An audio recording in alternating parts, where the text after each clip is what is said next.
and strong opinions by myself and Stephanie, as well as rapid readings, psychic dream interpretations, and the gemstone of the week. And don't ask us a question that you don't want an answer to. Give us our time to inform, enlighten, and entertain you. Let the journey begin. Join us.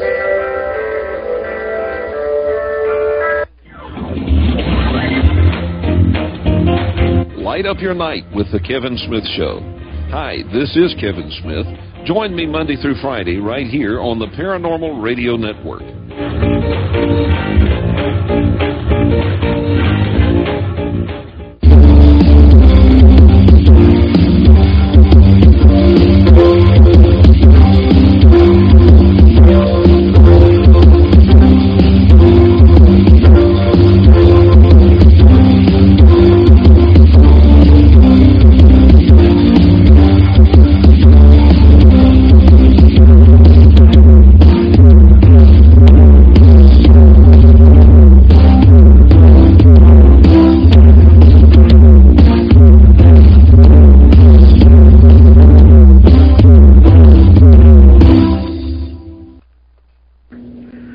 Welcome to another episode of the Dawn of Shades.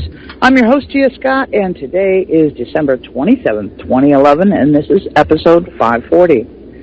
The Dawn of Shades tries to bring the audience the stories that don't get to make the mainstream news in a way that the big networks would never present them, in the words of real people and real conversations.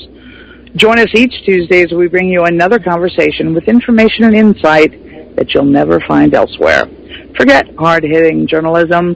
Listen to people talk the way they really do in a casual conversation about the things they do. We hit a variety of topics and always consider audience input in our programs, whether it's a series or a single program.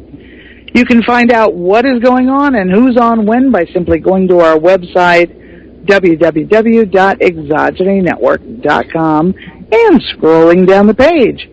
You can also find out what is going on with our sister program, The Voice of the People, hosted by Greg Miller. As many of you know, he happens to be the one that I married a couple months ago. So he's sort of got a soft spot on my side of the fence, right? And if you want even more information and more of a connection, you can also find me on Google+, Facebook, Twitter, and even blogs, as I blog prolifically on a variety of topics, including cooking, camping, cycling, and on occasion, even politics. So you can find links for all of that on our website as well. Now, for tonight's program, there's a number of ways to listen and participate, and the easiest is through our virtual auditorium in Paltalk. You can find out how to join in there on our website, www.exogenynetwork.com. For those of you who want to avoid downloading anything and just want to listen and occasionally ask a question, you have a number of venues open and you can get more information, once again, on the website. The most direct way to ask a question is through email, and I do monitor my email during the program. Just send that email off to giascott@exogenynetwork.com, and I'll get your question asked, even if it comes in long after the program's over. I'll still do my best for you. Now, you can also call in on our studio number during the program, but keep in mind that is only during the live program. That number is 504-273-7379. Once again, that number is 504-273-7379. Now, if anyone would like to get in touch with any of the artists that have or will be appearing on the Music of America series, you can send the email to giascott@exogenynetwork.com, and I will forward it to them. I'm sure any of them would greatly appreciate fan mail as well as offers of a more lucrative nature. Now, tonight's guest happens to come from here on the Mississippi Gulf Coast, and they're called Roscoe Bandana. You can read more about their story at www.exogenynetwork.com. Just click on Roscoe Bandana on the left-hand side. The band is made up of Jason Sanford, Barry Pribble, and Jennifer Flint, and Patrick Mooney. So together they, and Jackson Weldon, I forgot to say him. Now they all together form Roscoe Bandana, but separately they're each very real people with real lives and real interests. Find out a little bit about them as people, as musicians, and as a musical entity in itself. So, who wants to go first and introduce themselves? guess I'll go first. My name is Barry Kibble. I play the percussion for Roscoe Bandana, and I do backup vocals as well. I'm Jennifer Plant. I do vocals and solo with Tim Lane. I'm Jason Sanford. I play guitar and I sing in bands. I'm Roxy Wolf. I play the bass and lots of stuff. So that's us. And that's you that's there tonight. I guess Patrick is not with us tonight, right? No, unfortunately, it's in Tennessee, I believe, but they're not listening. Yeah, well, that's fine. That's fine. So, I know from reading your bio and whatnot that Roscoe Bandana is sort of the brainchild of Barry and Jason. So, you guys want to tell us how you met? Well, actually, the place that we're doing this live from is the place where we started out. It's called the Vintage Station. It's a little wine bar down the street from where we all live. And we actually started up a little open mic. And that's kind of how we all came together to create original music to inspire people. And me and Barry, we just kind of got together and we were just like, let's just do something for real. And it kind of just blossomed from this. That's kind of a cool story. Now, when you read your bio, it says that you guys play a type of music referred to Hana. Now, I have to admit, I'm no music expert, but tell us what Americana music really is. It's just very Americana. I mean, for us, we're kind of new to the term as well. People have been saying that we sound Americana. We're not even sure what that means too. But and for us, it just kind of relates back to old time America, where things were simpler and music was simpler, and that's kind of what we aim to do with our music. Is just keep it simple with simple instruments and it's a real thing to be on. Well, I have to admit, okay, the reason I invited you guys is I did hear you playing at a festival not far from here. And you guys have a unique sound, yet at the same time, it's not like listening to a bluegrass band. It's not like listening to a blues band. It's kind of a little bit of rock and roll, a little bit of blues, and a little bit of bluegrass, all blended together to make something quite unique. How long did it take you guys to develop the kind of sound that you have? Well, this is Jason. It kind of actually happened overnight, to be honest with you. We all, I guess you'd say after we stopped in the open mic at the Vintage, we all started getting together as a unit and as a group and just sitting around in the living room and just, playing music. And it just came forth from that. We've only been together now for a little over a year.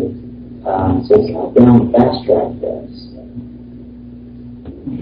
Now, what was the first song that you guys, because I know you guys write some of your own songs, what was the first song that you guys wrote? This is Barry.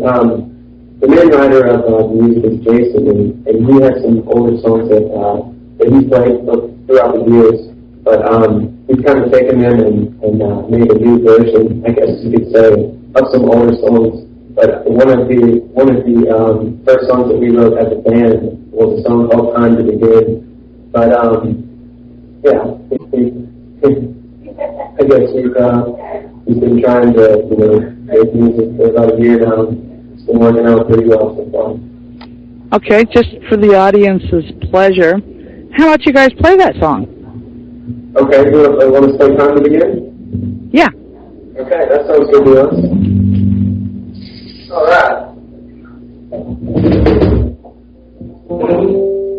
right, this one's called Time to Begin. 1,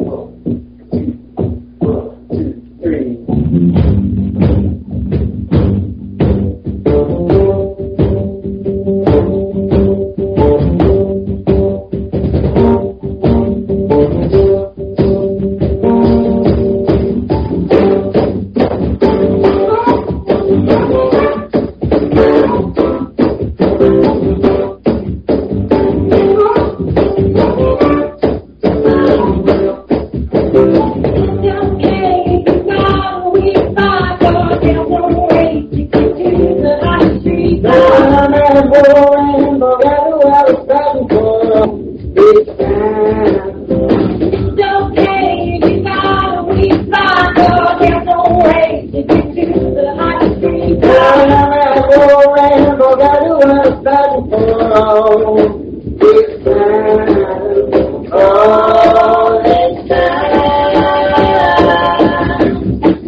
Very good, guys. I enjoyed that. I hope the audience did as much as I did, too.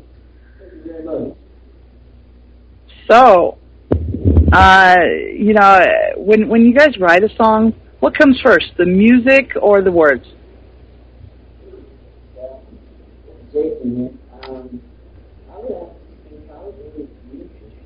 Okay, Jason, we can't really hear you. Can you speak up some?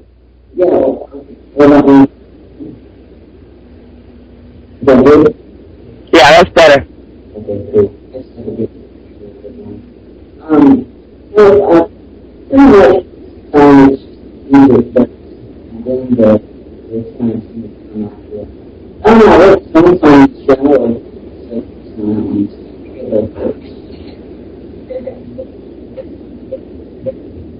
Okay, I have to admit, the sound has gotten garbled, and I haven't been able to hear hardly anything you said.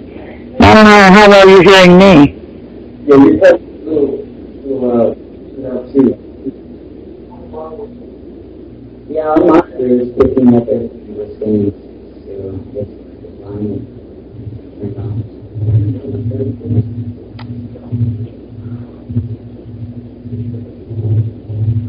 Are you hearing us now, Jim? I'm hearing you now. Okay. Is that better? Yeah, that's better. Okay. So, but once again, let's go back to that question. What comes first, the music or the words? Well, that's Jason. Pretty much the music comes first and the words.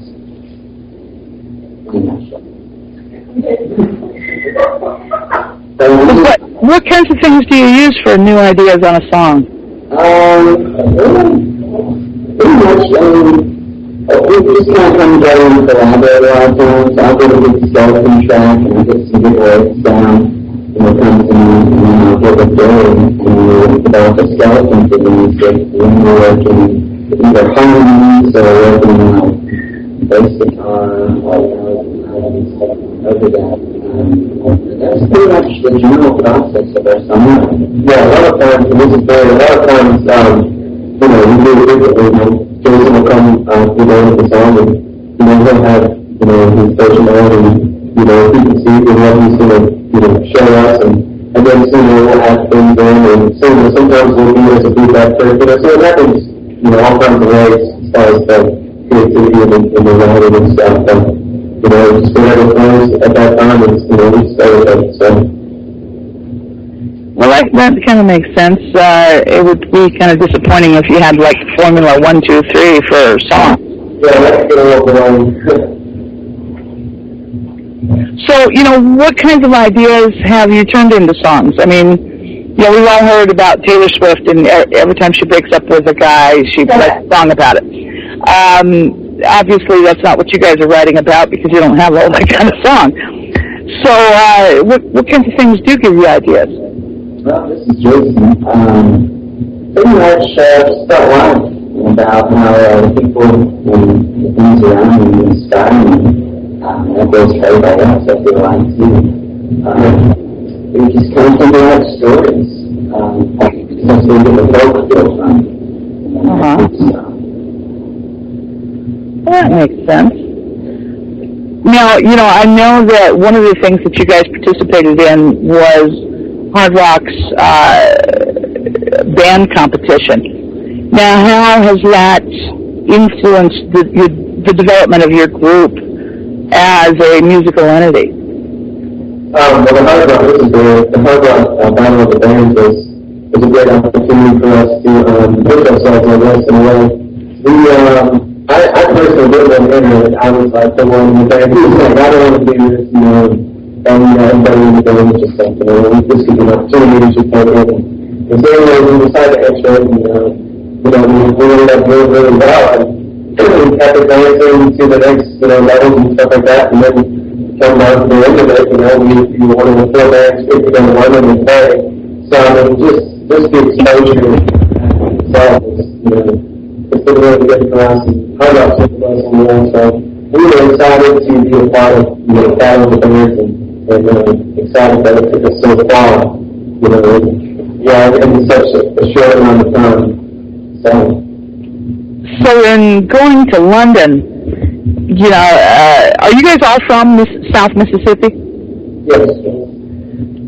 Had you traveled much before this, or was this like whoa, this is a big trip? I don't think anyone has been on London before. I mean, we did, in the States, and, there's a couple of destination places all over the United States, but we've never been in Europe, so that was very exciting adventure for us. So when you played in London, for a group that's up and coming and new, and from South Mississippi, which nobody regards South Mississippi as a hot spot for developing bands, but at the same time, when you actually start looking at the people that hail from Mississippi, South or North or Middle or whatever, a lot of musical influences and groups and so forth and so on do come from here. What was probably the most exciting thing that happened when you went to London? This is David. I guess the most exciting thing naturally would be the show that we have to perform there. There's just so many people there, and the audience was totally into it. We weren't really sure how they were going to accept the music or how they were going to view it or take it. And I mean, for me, the most exciting thing actually was getting up on stage and playing in front of more people than I've ever played for in my life. So it's pretty amazing. I know, what you said, Jason, what was your favorite part of the trip? I'd say the same thing. It's a great experience. We're really well received by the crowd when we got the last round on board, which Hard Rock says never happens. So I was pretty honored by that. I think everyone was. But it was just amazing. Well, I know from, I'm not a singer, but I do speak with people, and I know from the difference between performing or talking to a live audience versus talking on the radio and pre-recording and whatnot. There's a whole lot of difference in the energy. You feed a lot off of the audience when they're really into it. Do you find it more difficult when you're trying to record something? Have you guys been in a recording studio at all? Yes, we've been actually 4 recording studios now. A couple. We've been trying to work this studio out for a while. We keep coming to, I guess you'd say, bouncing road, but for all the right reasons. We're in the right spot where we need to be right now. We're actually going to be working on a CD very soon, probably in February. So it's become Well, do you find it more difficult to work in the studio or more difficult on stage? No, but there's definitely different sort of things to it. You definitely put more off the audience and the energy, especially the closest rather than when you're high up on stage. It's kind of hard to get that same energy when you're recording the studio, so you just have to kind of psych yourself up for it. Yeah, well, I can see where it would be easier to concentrate in a way, but, you know, there again, I know from speaking to a live audience, it's really, you feed off of them a lot, you know, as far as their energy, their attention. You adjust to them, you know, as far as when they're getting it and when they're not, and I'm sure singers do the same thing. So in deciding which songs to use for competitions or for CDs or whatever, how are you guys going about deciding what you're going to play in a particular set? Well, not like that. Listen to it. We have, I think, 27 original songs that we've created so far. So, you know, when it comes to different sets and stuff, it just depends on, you know, we usually start out with a set list, you know, and have a certain order of what we're going to play, but a lot of times, you know, just through the energy of the crowd, you know, if you can tell that they're really excited and getting into what we're doing on stage, you know, we'll kind of just kind of throw off the set list and just kind of make it up on the spot. And I think it's a little more fun that way. It keeps us on our toes, you know, as a band. And, you know, I mean, we do have, you know, a specific set list that we try to adhere to, but it doesn't always work out that way. Well, in terms of, you know, everybody's got a song that they think is the best out of a particular group. Do you guys have one now that you consider, like, your best? This is Jason. I'd say got a few, actually. I think we all have a different favorite song. For sure. I've got about 5 favorite songs. Well, that kind of makes sense, too. You know, that you would have more. Now, the songs that I heard you play live, of course, and I have no idea what the titles of the songs were. But, you know, well, Luna is one that played before the show started. We're going to play Woe Is Me on the break, and then Ain't Got No Money at the end of the program. You know, and you know, they're widely separated. The titles sound, you know, kind of bluesy, you know, typical songs. But, you know, there again, like I said before, you can't, like, shove you guys in a convenient little pigeonhole. It's almost like the Americana pigeonhole was created specifically for Roscoe Bandana. So, you know, like, do you have a song that you would say, oh, this one's more rock and roll, this one's more folk, this one's more blues, this one's more bluegrass? We definitely have, like, you know, different styles of songs. I actually kind of went through all the songs and kind of put them in like 4 different categories. It's like one category was like bluesy, Americana, you know, so it's like, we have a lot of songs with a lot of different emotions and feelings and sounds to them. So it's kind of hard to group the whole sound into one genre or something like that, you know. So, you know, we have different types of songs that we play, so it's kind of a mixture of a lot of things. That kind of makes sense, because most of us set up our music, it's playlists, okay? We've got I'm Mad music, we got Unhappy music, we got I'm Cleaning House music, Right. You know, whatever kind, you know, I'm driving, road trip music, you know, and so forth and so on. So, you know, if you've got a song that would say, road trip song, what would be your road trip song? I think our road trip song would be Tempest, because it's such a long song, and we have a song called Tempest. It's kind of a driving song, I would consider it. Yeah. That's all right. Have you guys been ready, or let's step it over? So what's this song about? You're going to have to ask Jason about that. Alright, this is Jason. The song is about kind of like lost love and and my baby's always on the chorus. I thought I wrote it about 3 years ago, and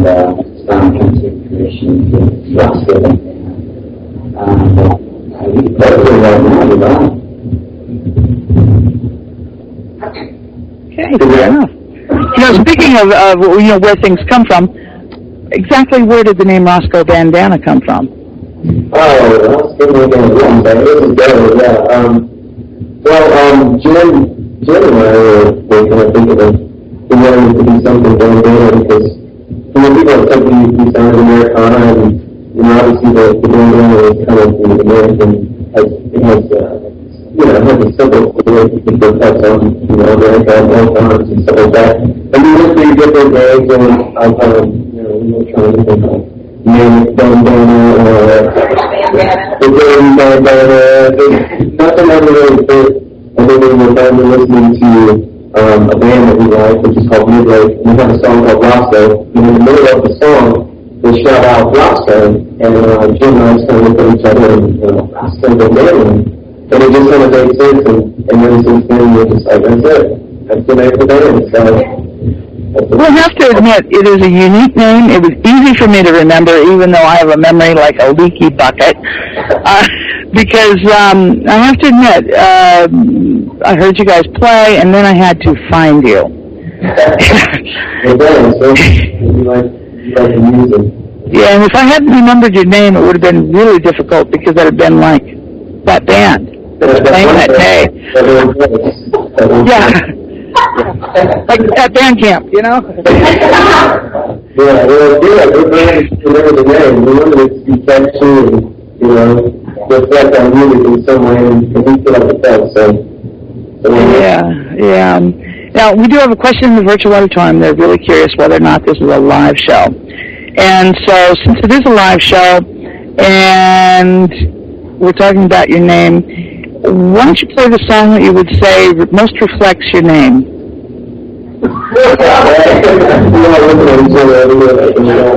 Hard question.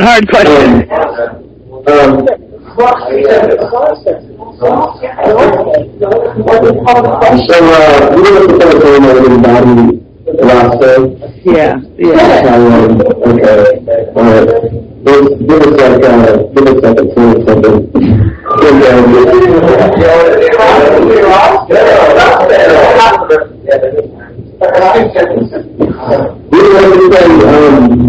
A long song? No, right ahead. We got time. We've got a song that Jason was given a while ago that we kind of redone and this is called Texas, and let's see how it goes.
That was great, guys. And the Virtual Auditorium is also very complimentary about your music in this particular song. I have to ask a question, though. Barry, I know earlier you were drumming on a box or a crate. Do you have a drum there? Do you have what? Do you have a drum there now? I'm just playing in a box right now. I'm highly impressed because for just a box, it's like, whoa, this sounds pretty good. Thank you very much. Yeah, well, a box can go a long way, I guess.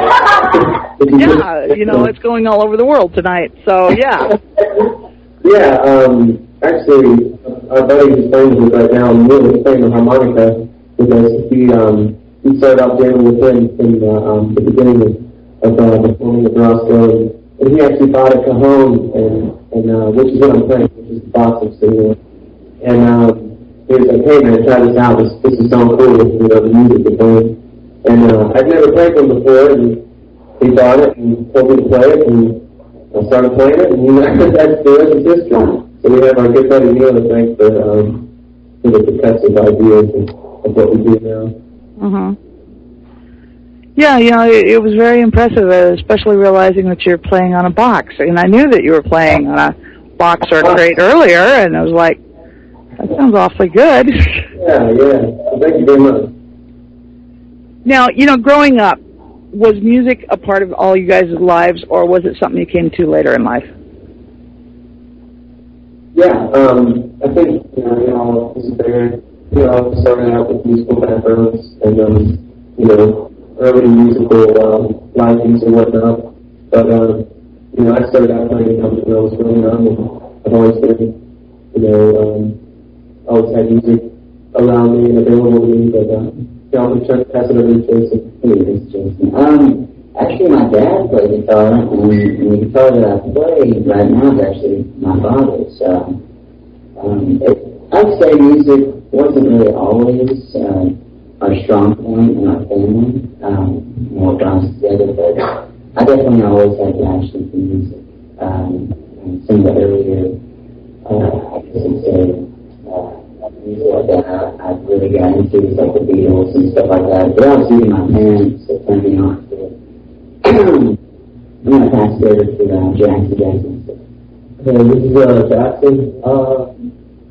Music, first of all, I want to talk about 6, I guess, and brought up kind of strong musical background. Started from violin for about 2 years, but dropped it. Just more fun than rock and roll. But,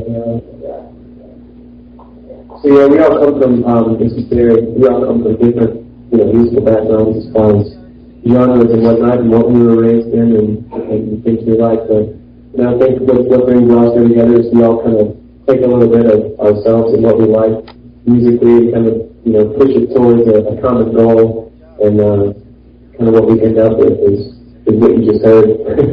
So we just kind of people are liking the music, and we like people like the music. So it works for us, it works for the crowd. People are happy with what we do. So it's been a good ride so far. Well, Jennifer, we haven't heard much from you, and you're sort of outnumbered there. How do you feel about playing with a bunch of guys? Do you feel like sometimes you have to be more vocal to get your likes and dislikes across, or not? They're really great guys, and I love working with them. They've taught me a lot. I've always loved music, but I never really grew up with it. I was never really allowed to do much with music, and so Jason pretty much brought me into this whole magical thing that's happened with us and everything. It's been really great for me. They've been really good to me, and I love them very much.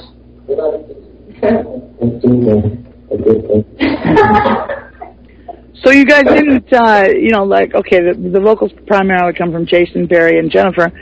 Did you guys grow up singing, performing in public as young adults and teenagers? Yes, Jason. Actually, no. Me and Jim are self-taught, and Barry had few lessons back in the day. This is Barry. I grew up doing the whole show choir thing. Not really sure now. Yeah, it was cool back then.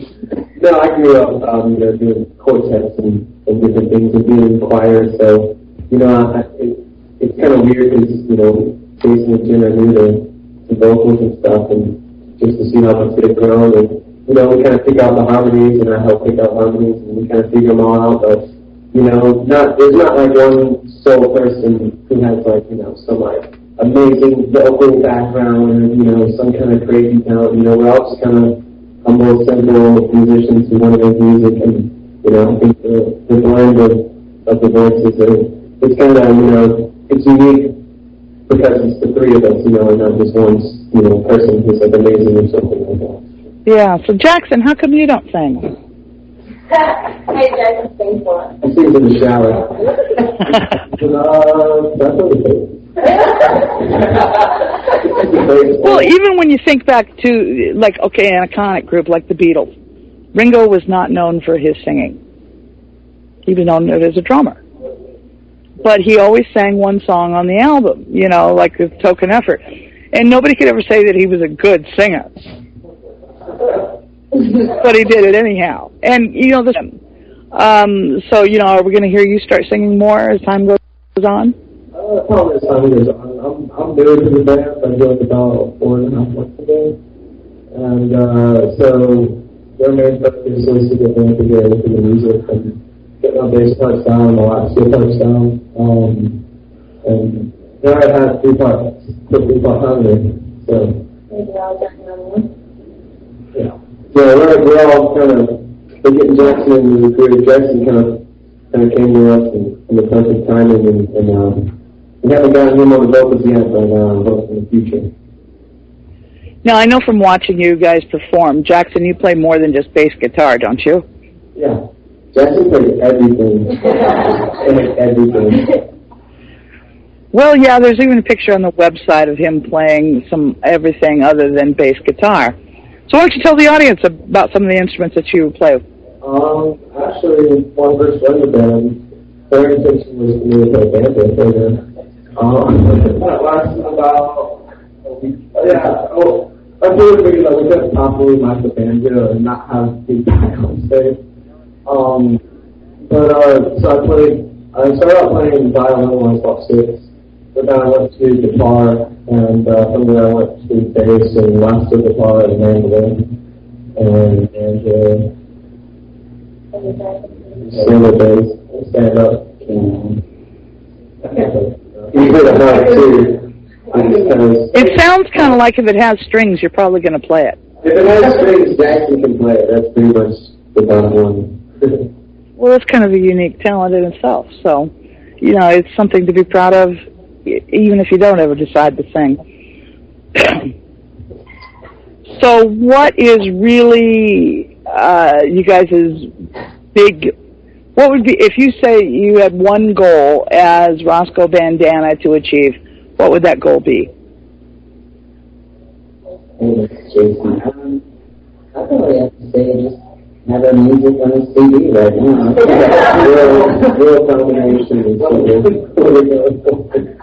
Jason said, we just want to get our music out there, it's good music, everyone who hears it, usually likes it, and, we want more people to hear it, so that's what we're going for.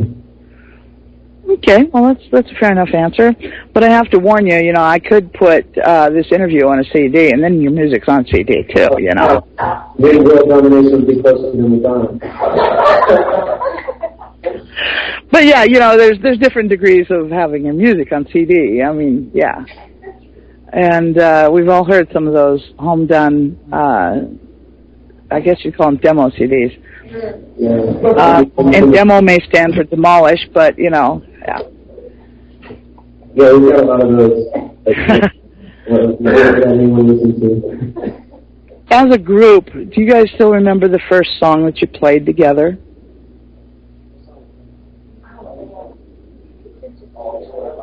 Yeah, probably with Neil. Neil's playing harmonica with us tonight as a guest host. And I think the one that we just played, Tempest, was the first one that we, kind of introduced to him, and he started playing this harmonica part, and we all just kind of looked at each other and were like, oh, this is something, this is working. So I think the one that we just did was was one of the first ones that we incorporated the harmonica in. Well, I have to admit, harmonica added a lot to that song, a whole other dimension. A lot of people have this stereotype with the harmonica that it's a hokey instrument. You know, cowboys and bluegrass and, yeah. you know, Latin stuff. Neil likes to prove those people wrong, so he's saying. Yeah, Neil, he's a different harmonica player than us, so we're happy to privilege to play with him, so it's a good thing. It does. It added a whole other dimension to the song, and despite the stereotype, because the stereotype really obviously is incorrect because we just heard that song. You know, it added another dimension. And, you know, I can hear how you guys blend everybody's skills and instruments together, their voices or their musical instruments. You know, I find it, you know, absolutely fascinating how this group is sort of weaving an audio tapestry. You know, of all the songs that you have, do you have one that tells a story? We've got a lot that tell stories. Aluna, I feel like is a song called Georgia that gives which is kind of a country song with a storyline in Georgia. But yeah, back to the song I was talking about before, Aluna is a song that kind of has a story within itself, if you can catch everything. But, I mean, if it's okay with you, we'd actually like to play Aluna right now. Okay, go ahead. Cool.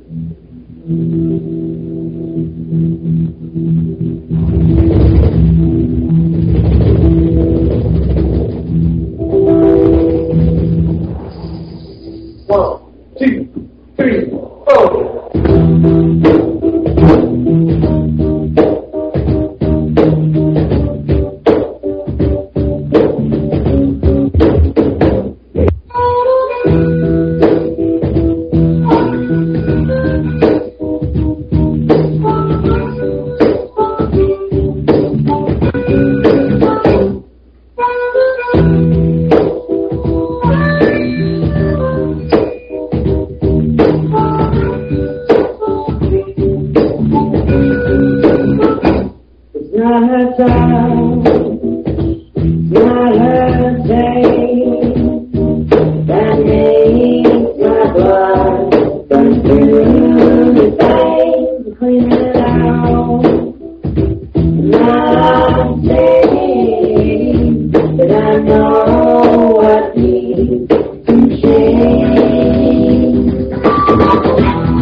Well, I would applaud if I really could, but it really wouldn't translate well over the mic.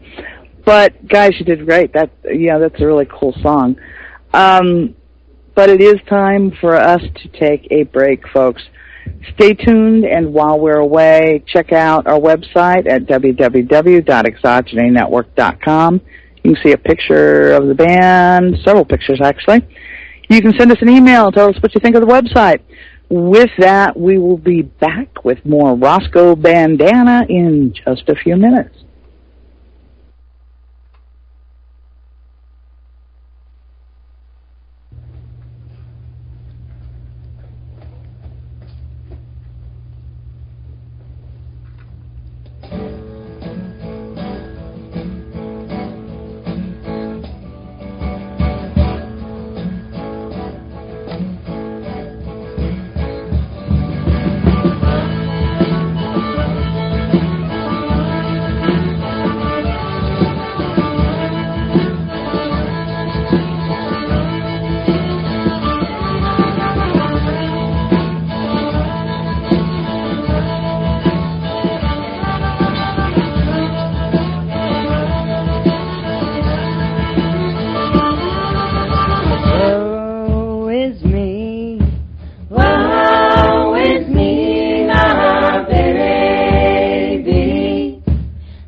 Patrice Sheridan, host of A Global Focus.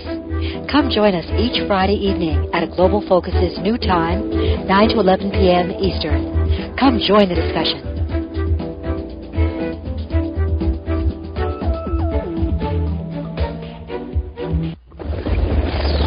Welcome to the Church of Mavis Radio Show, hosted by Chipper Mitchell and Guy Webb.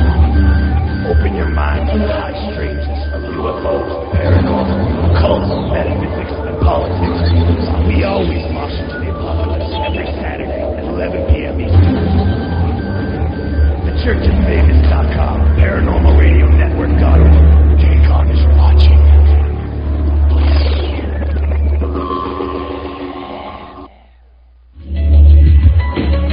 Hi, this is Rob Simone, and I want to tell you about my brand new show here on the Paranormal Radio Network. Each week, I bring you the most interesting people on the planet, the most in-depth discussions, and the most controversial issues. We go where no talk show dares to go. Join me every week for the Rob Simone Talk Show here on the UFO Paranormal Radio Network. Hey, hi there. Got your attention? I'm Gia Scott, and I was curious what you were doing from 7 to 9 p.m. Central Time on Tuesdays. See, I host this really interesting little radio program that airs live then, and we bring in all sorts of guests, authors, experiencers, and everything in between. It's paranormal and guaranteed to make you go, My guest list is always up at www.giascott.com. Tune in to the Dawn of Shades from 7 to 9 p.m. on Tuesdays.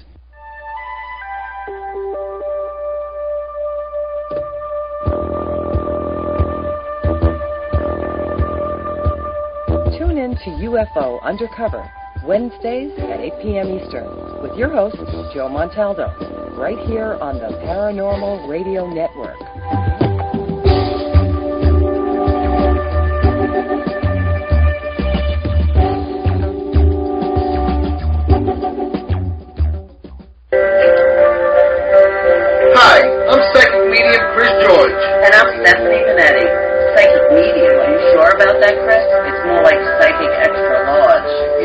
funny, Benetti. But then again, being my girlfriend, you would know.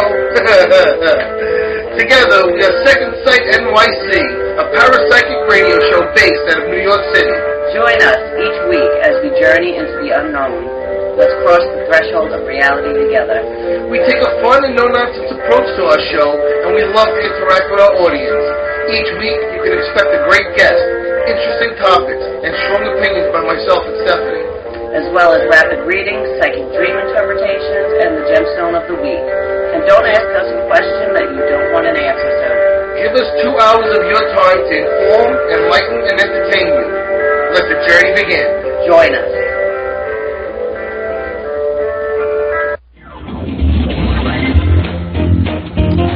Light up your night with the Kevin Smith Show. This is Kevin Smith. Join me Monday through Friday right here on the Paranormal Radio Network.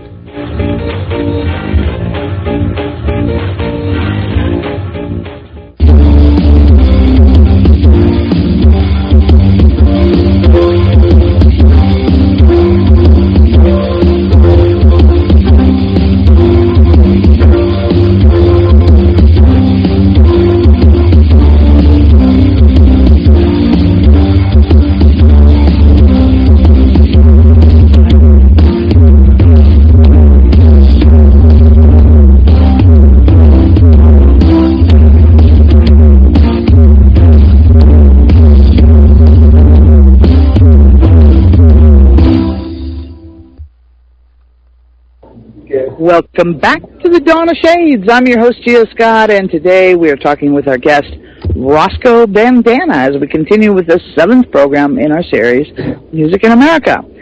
Now, if anyone in the listening audience would like to ask a question, you can email them to me at gioscott@exogenynetwork.com, or you can call in on the call-in line at 504-273-7379, or send it in text via the virtual auditorium. If you're listening in on a podcast, you can go ahead and send me your questions too, and I'll try and get answers for you as well. So with that said, let's get back to our conversation. Guys, we do have a question coming from the virtual auditorium, and that is about whether or which group has influenced you the most. Okay, this is Barry, and you know, before I say anything, we all have different artists that influence us, but as a group, I feel like, you know, the band called A.W. Brothers has had an influence on us. We're big Bob Dylan fans. All of us in the band are definitely look up to Bob Dylan and Mumford and Sons, and just some things along the line. I'm going to pass it on to Jason, and he's going to say some things. This is Jason. I'd say Big Fox too. It's a really good thing. It's just great harmony. It's a good night. It's one of my favorite things. Iron Wine, a lot of the Indian Brown bands, and Hudson bands. We all kind of come from a different sort of, like what we were talking about earlier, as far as different genres that we like, and we all kind of bring that to the table, and that's why we get such a unique sound. I'm going to pass it on to Jackson. Hey, this is Jackson. I like the Hot Fuzzy Drum Street band a lot, and it gives us all the combination Greg Disney and John on the string band. Yeah, we all listen to a lot of different songs. You know, Jackson listens to a lot of bluegrass and country mountain stuff like that. Jason listens to a lot of folk, and I mean, I've listened to like anything from hip hop to like George percussion stuff. So we have a lot of you know, influences that are flowing through us musically, but yeah, we come from the background, so we kind of make it all work in the end. Eric and I love time a lot. Yeah, it's stuff that we don't say as well, too. You know, we listen to Timeless and crazy music like that, too. So I guess that has a certain influence on us as well. So a little bit of everything. All right, Jennifer, you're not going to get off the hook. You're going to have to pipe up here. What was your influences? Definitely Fleetwood Mac, Stevie Nicks. She's one of my favorite singers of all time. She's just so great. And Zoe Deschanel, she's my newest muse right now. I really like her style. She's got a beautiful voice. So there's people messing around. Anybody with great harmonies and music is good. I listen to a lot of stuff. I love it. Yeah, it can me to hear you say Stevie Nicks and Fleetwood Mac, because that's a group that was a big part of my younger life, and I realize I'm probably old enough to be all of you guys' mom. So it's kind of interesting to hear you mention groups that I actually know. Except, you didn't list most of the ones that I remember my daughter listening to, so that may be a good thing. In terms of music, we can see that a lot of it has come together in what you guys are doing now. Now, at the same time, personalities also show through your music. And personalities are well known to be the big thing that causes problems with the dynamics within a band. So how do you guys work out the group dynamics to keep it a single entity while retaining your individual identities? This is Jason. The way that we came to group dynamics, pretty much, whenever me and Barry, we get together and work the structure of the song harmonies and whatnot, and the way it's doing, because the beat of the drum has a lot to do with dynamics in a song. And I'm going to let Barry from there. Yeah, it's different trying to, especially, we've always had 5 people in the band. And that's 5 different personalities, and different musical ideas and thoughts, and it's been not difficult to work with different people, so many different people. It's been a good thing, but at the same time, it's hard for 5 times. I'll be like, hey, let's do it like this, and Jackson be like, I want to be like this, so there's a lot of, we have a lot of different ideas going on, but I feel like, when it comes down to it, we all, agree on something, and it all complements each other. So, it's hard to work with a bunch of different people, but, we're all kind of like family, and, all the people we've played with in the past, we all, stick together pretty tight. So, we work out our differences personally, and, put the music first. So, that's what's important for us here right now. Yeah. Now, among the things that sort of show your personalities, as well as even influence your personalities, is what you do as a day job. Now, I know you guys are still at the stage where you do still have day jobs. So we'll start off with Jason first. What do you do for a day job? Well, in the past year, I had quite a number of different day jobs. I was actually doing landscaping for a while. I had my own little thing going where I was helping out the elderly, the less fortunate people who couldn't get out there and do yard work anymore, and I don't charge them $10 an hour or something, just something small. Plus, I had a side job at the time. I was working at the place that we're playing at right now as a cook. And also, later on down the road, I started doing kind of like taking care of the elderly, just doing what they need to do around the house, just to make that extra buck to pay my bills. Because I'm just out of college, I got my BFA in graphic design, and so student loans, they don't finish it. I can tell that you're definitely a go-getter, because everybody does do whatever they need to do to pay the bills. So, Barry, how about you? What do you do for your day job? Oh, my day job consists of, right now I'm in between day jobs. I guess you could say, in between day jobs. But in the past year, since I've been playing the band, I've been working with this guy who paints houses, and he's got his own private company, and I just kind of do labor for him, and we've all been doing different, I guess, day jobs as you call them. But Jennifer, the singer, and I actually went to beauty school for a while. And the band kind of took over. The beauty school drop-offs, to tell you the truth. The band kind of took over our lives, and when we were playing, multiple nights till 3 or 4 in the morning, and then trying to get up and go to school at 8 o'clock, it just doesn't agree sometimes. So we dropped out of beauty school, and right now everybody in the band who's playing with the band doesn't have a big job.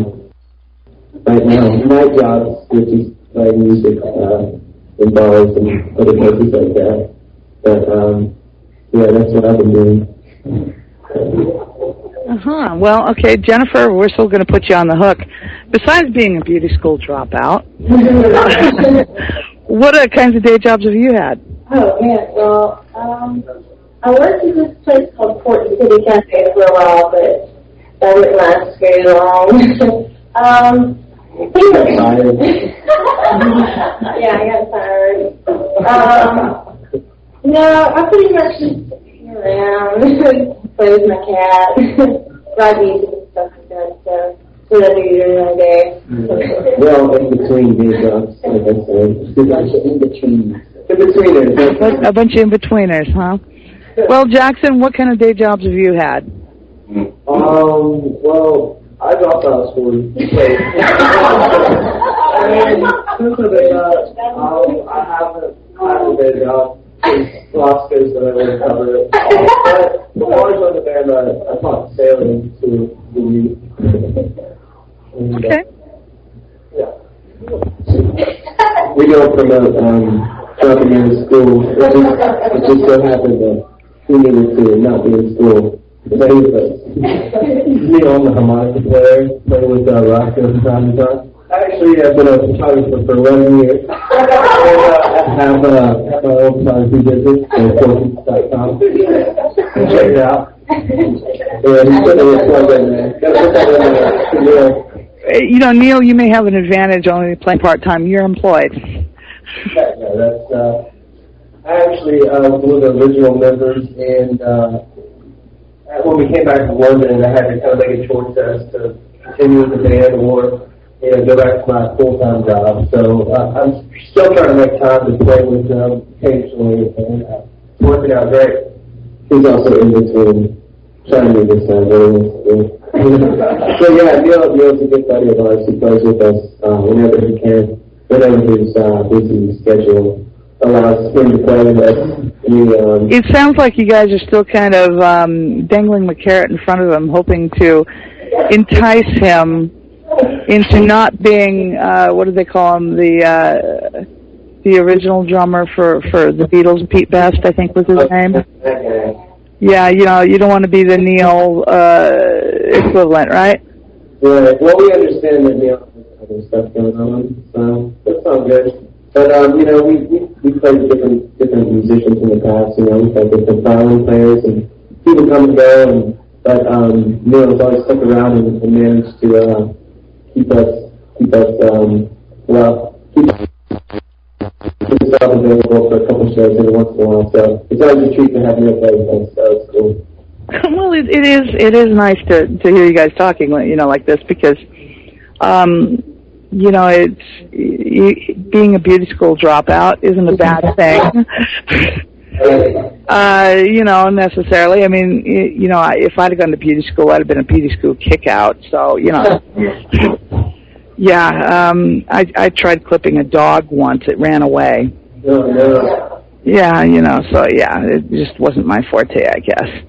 Yeah, so, you know, beauty and me were never synonymous. My idea of a hairdo is put it in a ponytail. That's right. Yeah. So, in terms of your music, have any of your songs ever been written about your work or an incident at work? Jason, yeah. Yes. Our song, Ain't Got No Money, is a very true story. Some of our lines. Ain't Got No Money is kind of the I guess, a song for everybody right now. I've heard that line from a lot of people lately. You know, not only are we post-Christmas now and everybody's broke, but that's kind of been the whole story of 2011 is Ain't Got No Money. I would normally ask you guys to play that song now, but since I know we're going to play it at the end, we're going to hold off on that one. So is there any other songs that you've written about the working life? What do you say there? Probably Old Soul Song. Yeah, Old Soul Song. Yeah, a song called Old Soul Song, I guess. Old Soul Song? Now, how does it relate to the working life, you might say? Well, I've been waiting my whole life. Yeah, my whole life. I've written it one by one. I don't stress so much about the words. You have to listen to it. Just the life. If you guys want to play that song for us now, this would be a great time. Yeah, we'd love to. Sure. All right, we're going to get set up here real quickly. You got to get that box ready. Gotta get these songs. I have never heard a box that played so well. Well, thank you. All right, we're going to give it a go here. This is Old Soul song. All right. That's that box.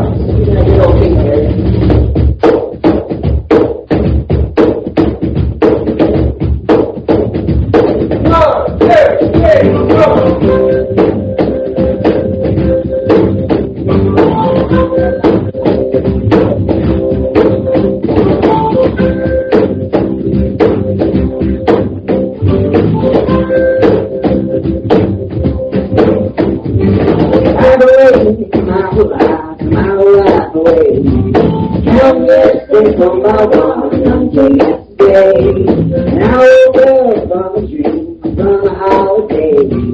Look up across the room, see your smile say, baby, it's true about me and you. Baby, it's you, I'm thinking too. Took a walk for a while. No, I'm okay. Found you lying sitting there under that apple tree. Think it's all looking wrong, waiting there for me. Oh, the sacred should shine under that apple tree. Baby, it's true about me and you. Baby, it's you. I love the things you do.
That's amazing. I listen to that drum in there knowing it's a box, and yeah. Are your hands sore? Oh, they hurt from time to time, but I tend to take them up or wear gloves, Uh-huh. 3 hours of feeding on a box for an idol will leave you the story of this before. Yeah, I mean, it is. It's amazing that how well. And one of the questions, or statements that was put up in the virtual auditorium was that Mississippi inspires really good musicians.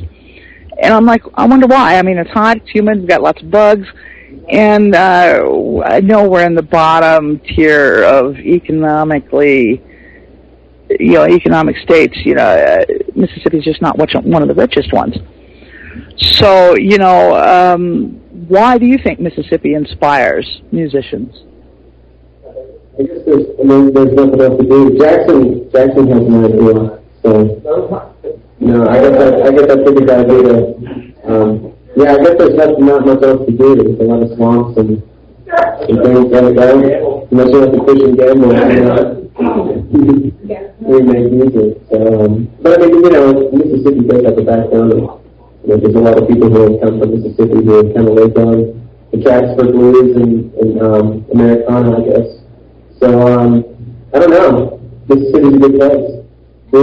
We sing about it. Yeah, I'm a fairly recent Mississippian, I guess you'd call me. I've only been here about a year and a half, so, but I was amazed. I've been working on genealogy lately. I have a lot of ancestors that lived in Mississippi, genetic in me.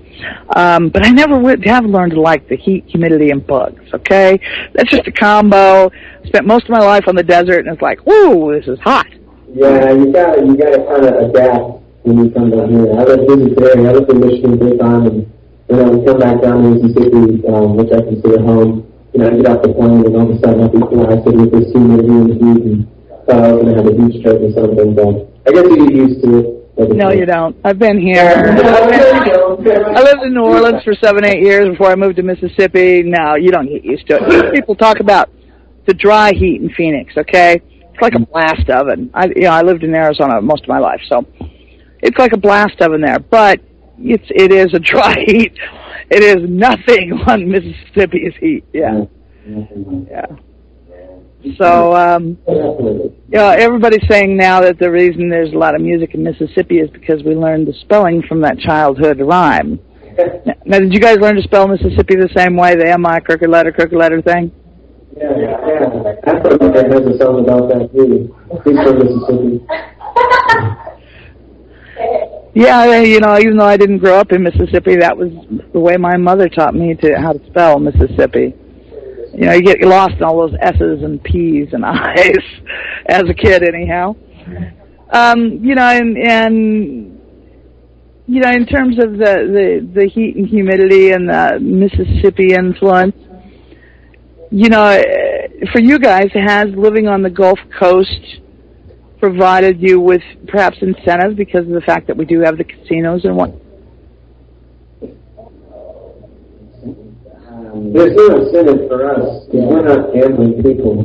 We do have a song about the casinos and the we got a song called Black Hole Water. Okay, I gotta hear a casino song. Okay, I know a lot of people that are really big fans of the casinos and gambling, and even though it's not my thing, I gotta hear the song. You have to listen close to the lyrics. Okay, we'll listen close, everybody, and let's find out what Roscoe Bandana has to say about casinos and gambling.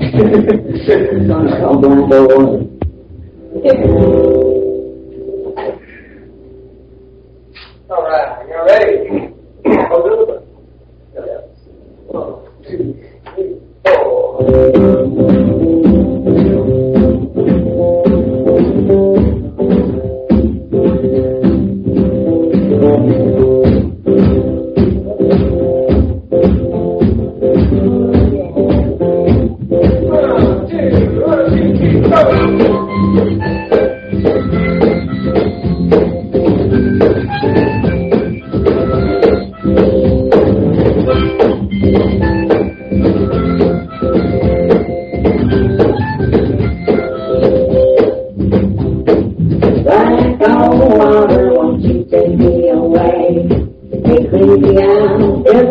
Right off the highway.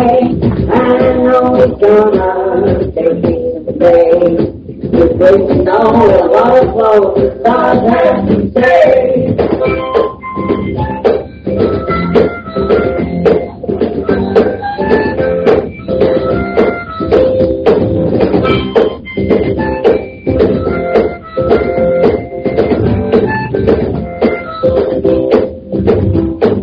Found me a lover, I found me a friend.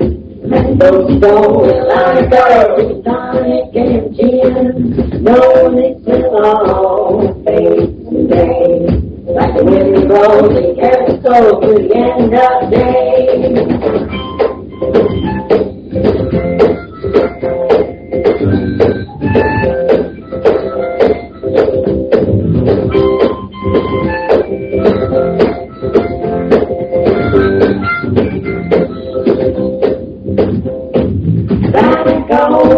Won't you take me away?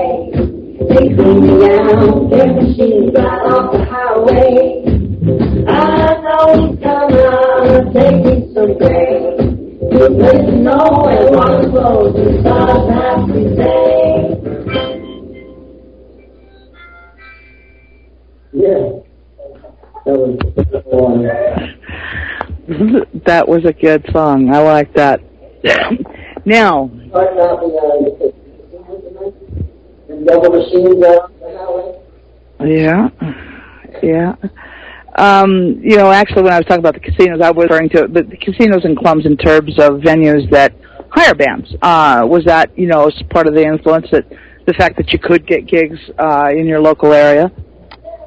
Well, to be honest with you, they really don't hire original bands. They just cover bands that people that they think in the casino really wants to listen to. That's kind of iron down here. Yeah, they just want to feature there.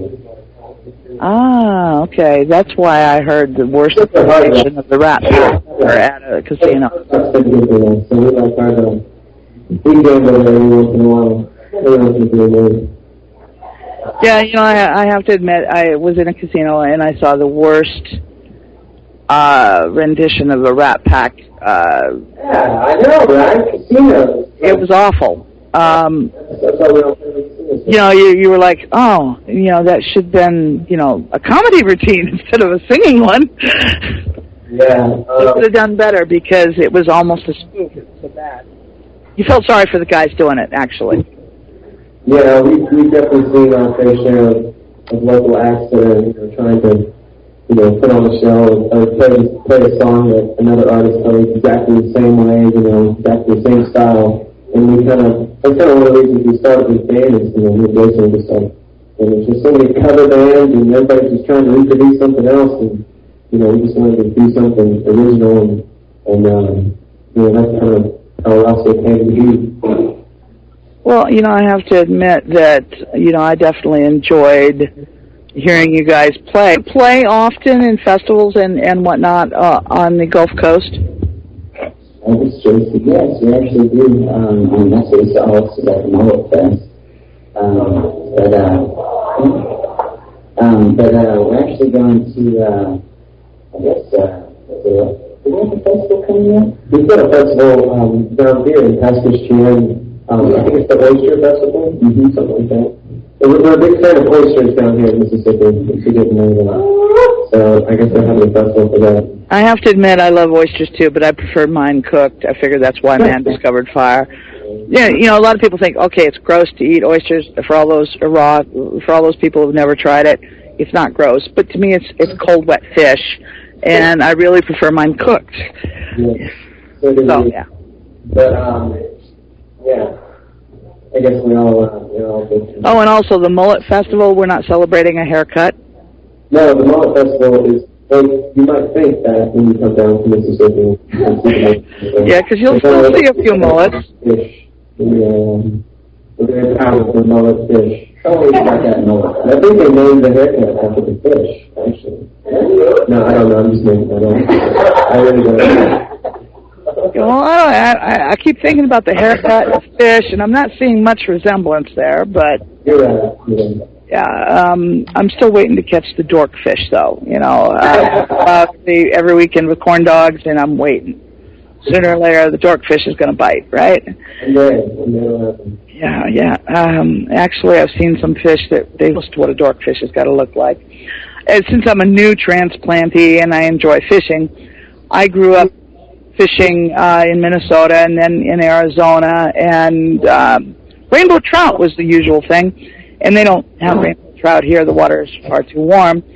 And fishing's a whole new ball game. And, the whole Mississippi and brackish and saltwater and freshwater is rather a new thing. And I've seen some fish that were rather frightening, like stingrays. They're like a big scorpion. They try to get you with that tail. My answer is you get them on the hook, you cut them off. That's right. That's how. I don't even try to get them off the hook. Some people cut off their stingers, and it's like, no, I know that hook's going to dissolve. Yeah, that thing is serious. Unfortunately, we haven't written songs on that. I think no stingray songs. We don't have any stingray songs, but I think we're all looking at each other right now and we're like, why haven't we written a stingray song? Yeah. Well, we have a boat called the Swamp Thing. Okay, so imagine somebody in a boat called the Swamp Thing fishing for dorkfish. That'll be the news for us for the next the Swamp Thing's kind of bent and twisted, and it's got a perma stain with scum around it. The motor was built the same year I graduated from high school, and I'm not going to give that year, but it was a long time ago. Yeah, but that's the Swamp. A Swamp Thing, there is no proper spelling for Swamp Thing. It's definitely a proper redneck kind of boat. So have you guys written any songs about fishing? I mean, the whole seafood thing, and you go to seafood festivals. You got any shrimp songs, oyster songs? Jason, we don't talk much about we got one about Mississippi. I think I already played that there earlier. We really don't have any, I don't really get inspired to tell you the truth about fish. I just don't do it for me. The seafood industry is not a inspiration. You need some inspiration there, Jason. Somebody needs to take you out for an all-day fishing trip. Hold your ear off while feeding you these horrible sardine and mustard sandwiches and making you drink pineapple soda until, you think you're going to burst. Yeah. You can't go home until the live well is filled. Fire song. Probably be quite a lament, too. But you guys have got another song? We're time for another song before we go. Yeah, how much time do we have? We've got a long song. We've got about, 13 minutes or thereabouts. That is perfect. Yeah. We're going to play a song called Under the Gun, which is kind of a different style, as you'll find out in a second. But, alright, this is Under the Gun.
on my knees in my father's field, watching my house go.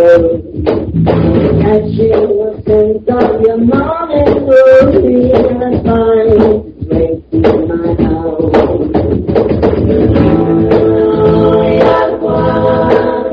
You're the only one to know.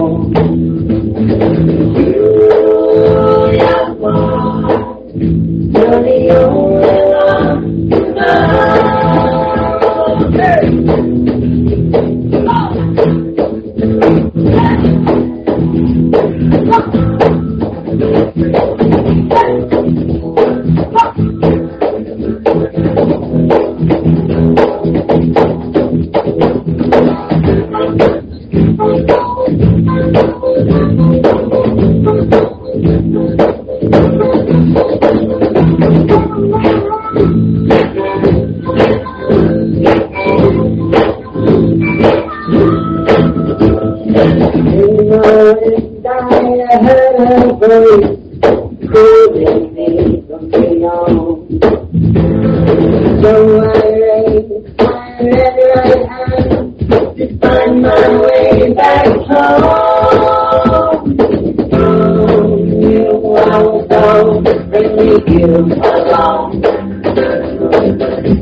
The righteous Monday, upon that they are to buy their guns away.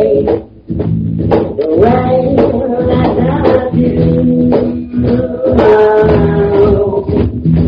Take the window, and the street into safety. I want more than it comes to wait away. The rain is over. All this time we've written on one day the face of many to sharpen our minds, and now the way is up to you. From you I will go and leave you alone. Facing the truth with the air that we all know. Until the cloud goes all around, voices they come. Oh, until her is mine. Well, in terms of songs, that one has got a definite epic feel. It's quite an amazing song. I mean, in a lot of ways, you could almost play a movie to it.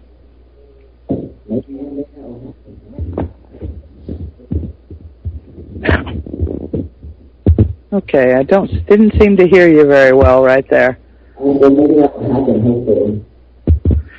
Yeah, I mean it is. It's an epic kind of song. It's a big song, big sound to it, and it was impressive. I really found that one.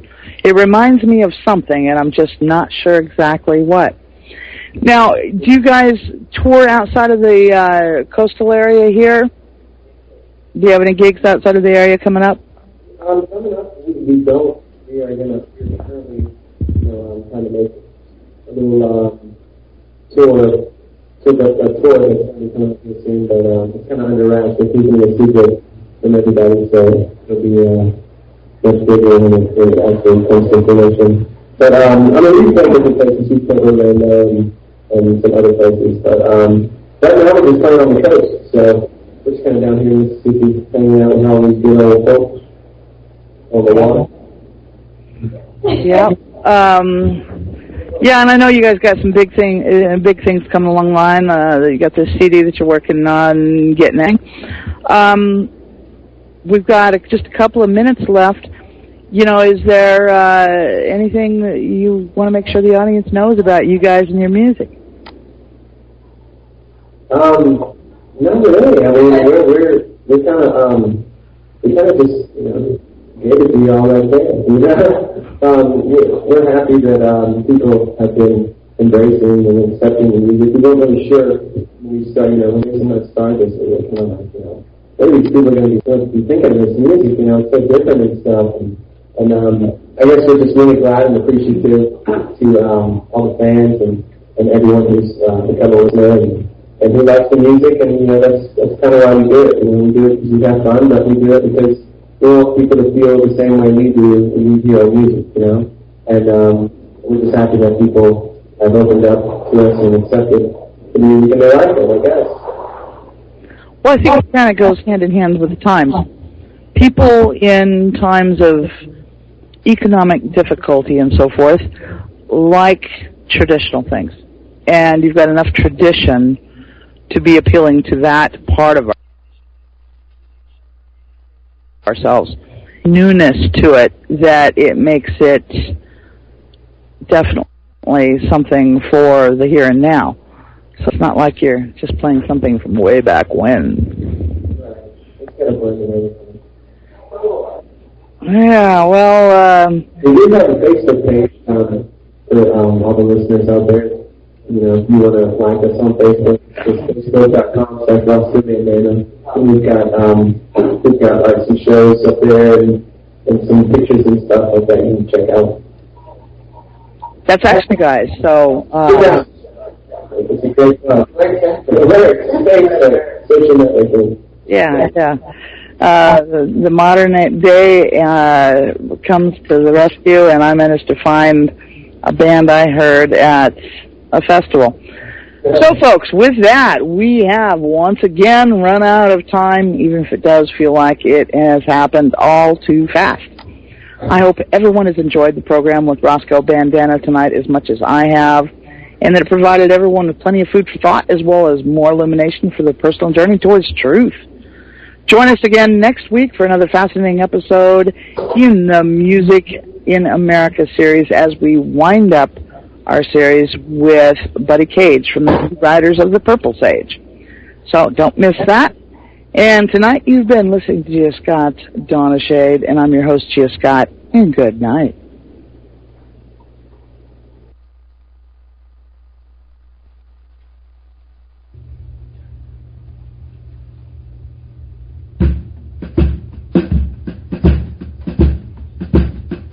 Ain't got no money, then press some change. I've been working all day.